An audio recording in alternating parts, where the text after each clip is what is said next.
No, nagpagramot kami sa biyahe. Pinapinig niya sa mga sa mga nag-guest ako pangin kami. Okay na, siomay. Siomay lang.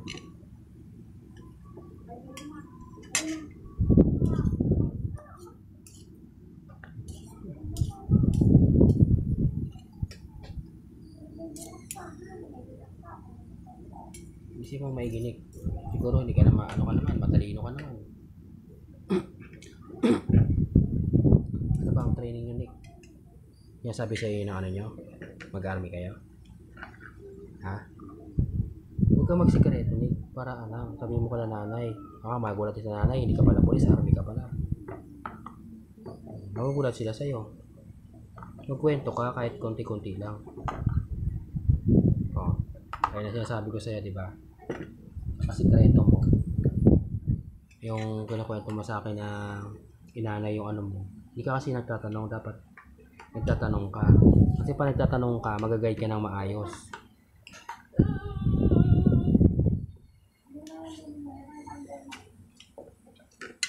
Kasi tatay sa mo si tatay. Hindi ka napaparali yun. Kung mag-army ka lang, hindi ka napaparali nun. Nag-training ka lang ng 6 months, army ka na. Yun lang yun.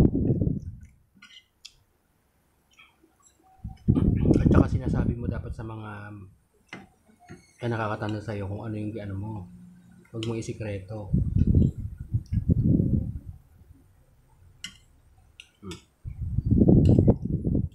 Nalaman ni tatay yan.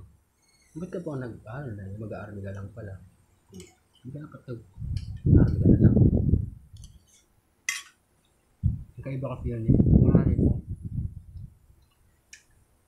Pero yung kinuha mo dyan, criminology yan. Hindi. Ano kinuha mo dyan? Of criminology. Tuloy mo yun. Pero kung mag-army ka, huwag mo na ituloy. Mag-training ka na kaagad. Ano yan? Kita? Tapusin mo lang yung ano. Para hindi natin mahirapan sila ate mo.